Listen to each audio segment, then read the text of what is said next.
The night Daniel Kessler died, the phone rang 6 times. Mara Levin was 32, exhausted, and sitting on the edge of her bed with her shoes still on. She'd worked a double shift at the downtown crisis center, paperwork, de-escalation, endless voices pouring fear into her ears. When her phone buzzed the first time, she glanced at the screen. Unknown number. She let it ring. The second time, she muted it. By the third, irritation crept in.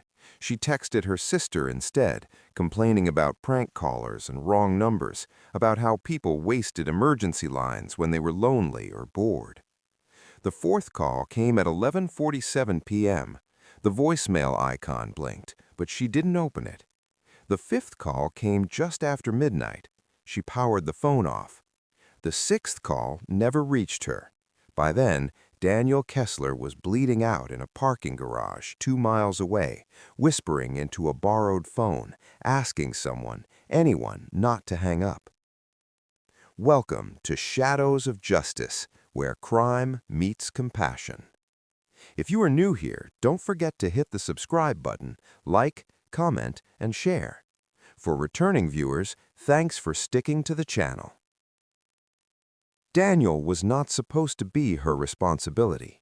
They had dated briefly 2 years earlier, a soft, awkward relationship built on shared silences and late-night coffee. He was gentle, observant, and fragile in ways Mara recognized but chose not to examine too closely. When his moods darkened and his neediness began to feel like gravity pulling her under, she ended it cleanly.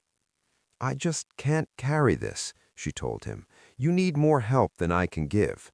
He nodded. He always nodded. He said he understood.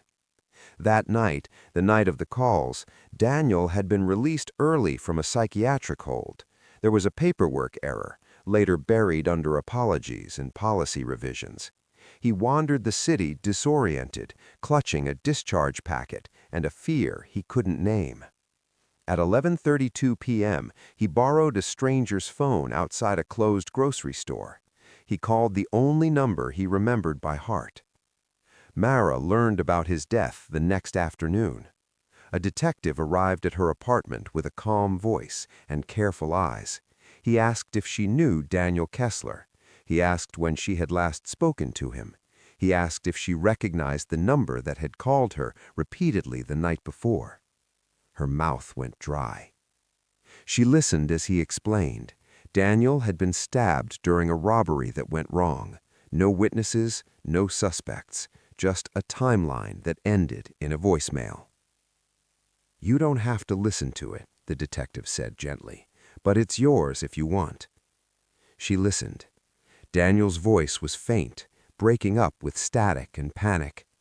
"Mara, I'm sorry to call so late. I don't know who else. I'm not okay. I think someone's following me. Please, if you get this, please call me back. I just need to hear a voice. I just need—" The recording ended in a sharp breath and the sound of footsteps running. Mara dropped the phone. Grief didn't come all at once. It came in layers. First, shock, then denial, then a hollow, burning guilt that settled into her bones and refused to leave. Everyone told her the same thing. You couldn't have known. It wasn't your fault. You're not responsible for someone else's choices.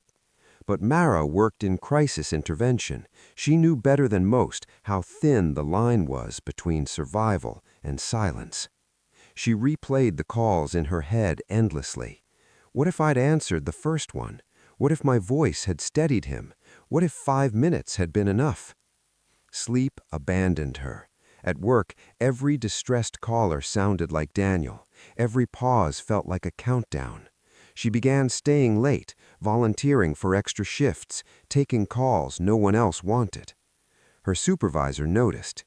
"You're burning out," he warned. "You can't save everyone." Mara didn't answer. She was afraid that if she stopped listening, someone else would die unheard. 6 months later, she quit. Not because she didn't care, but because she cared too much, and the system felt too slow, too procedural, too distant from the raw edge where lives actually tipped. She sold her car, she emptied her savings, she enrolled in night classes for emergency response coordination and trauma counseling. Friends called it a breakdown disguised as ambition. They weren't entirely wrong, but Mara had a plan. She remembered the voicemail, the borrowed phone, the unknown number, the way systems failed people who didn't fit neatly into categories, people discharged too early, people without stable contacts, people whose cries were mistaken for noise. She wanted to build something that answered every call.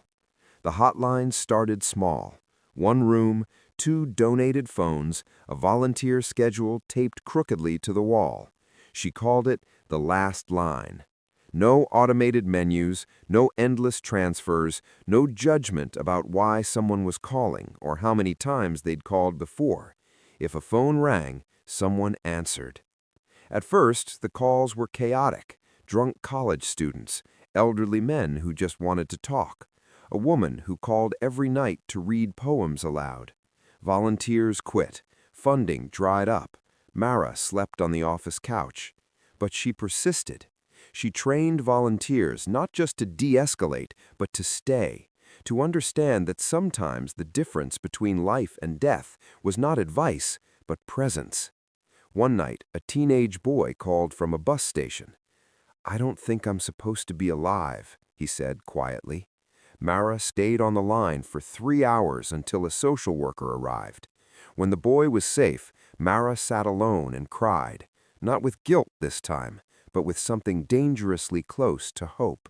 The press found her after the 5th life saved that could be documented. Then after the 10th, then after the case everyone talked about. A man barricaded in an apartment calling the last line instead of 911 because he was afraid of police. Mara answered. She talked to him about nothing at first: weather, music, the sound of traffic outside his window. She listened until his breathing slowed, until he agreed to open the door. When reporters asked why she did it, why she'd given up a stable career, why she looked perpetually tired but fiercely alive, she never mentioned Daniel by name. She simply said, because someone once needed a voice, and there wasn't one. Years passed. The last line expanded into multiple cities. Grants came. Policies changed. Hospitals began partnering with the hotline to prevent premature discharges.